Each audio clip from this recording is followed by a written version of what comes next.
بادشاہ تھا، اس کے بیٹے تھے۔ یہ کپل وستو کیا ہوتا ہے یہ ادھر ہم کو پتہ چلے گا، جو نیپال کی سرحدوں کے نزدیک شمالی ہندوستان کا ایک شہر ہے۔ جو کپل وستو ہے یہ نیپال کی جو ہماری سرحدیں ملتی ہے نیپال سے، وہاں کا ایک شہر ہے یہ کپل وستو۔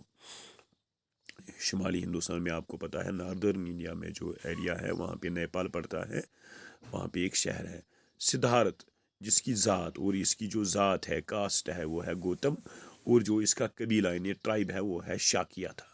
نیپال کی موجودہ سرحدوں کے بیچ لمب کے مقام پر 563 قبل مسیح میں پیدا ہوا۔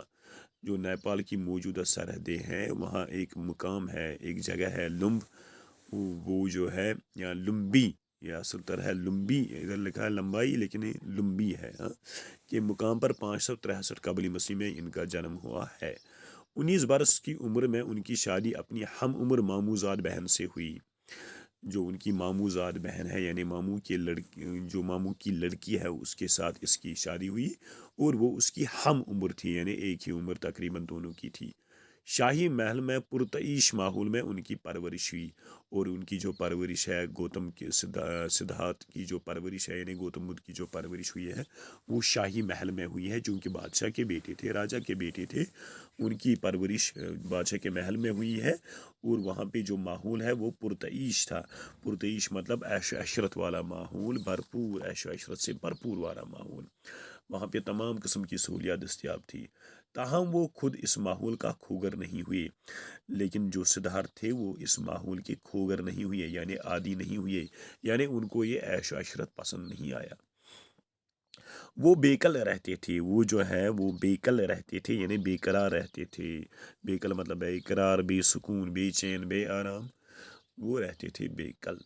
انہوں نے مشاہدہ کیا، مشاہدہ سمجھنا ہے۔ مشاہدہ کا معنی ہوتا ہے غور و خوض کرنا، یعنی تجربہ کرنا، یعنی معائنہ کرنا یا دیکھنا یا نظارہ کرنا، اور اس کی جو جمع ہے وہ ہے مشاہدے۔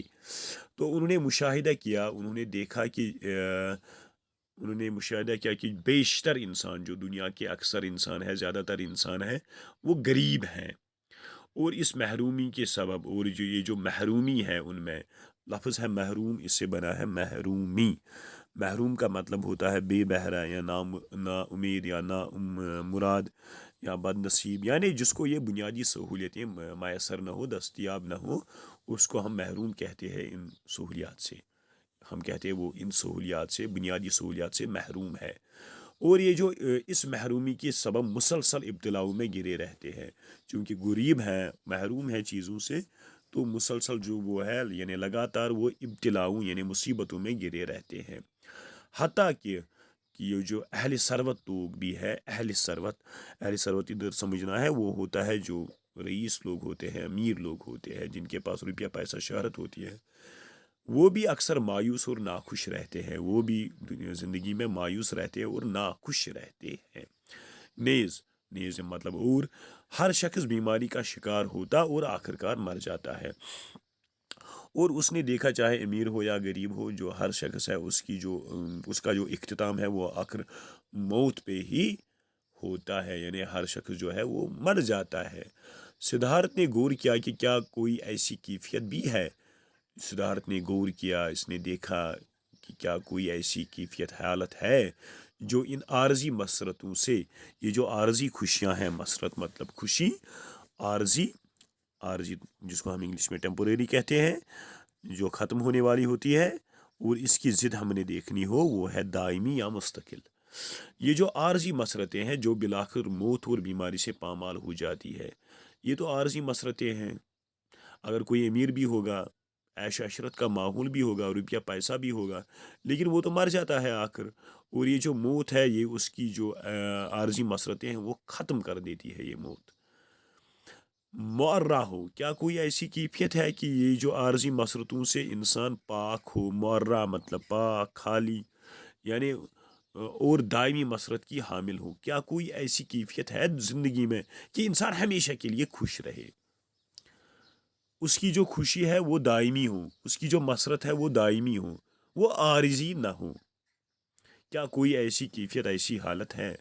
وہ اسی چیز کے پیچھے تھے، اسی چیز کی جستجو میں لگے رہتے تھے یہ گوتم بدھ، تو انہوں نے جو زندگی کا فلسفہ ان کا تھا وہ اسی پہ تھا کہ مجھے وہ چیز دیکھنی ہے کہ جہاں پہ انسان ہمیشہ کے لیے خوشی حاصل کرے. یہ جو دنیا کی خوشیاں ہے یہ عارضی ہے، ہمیں دائمی خوشی دیکھنی ہے. امید ہے آج کا سبق آپ کو سمجھ آیا ہوگا. السلام علیکم.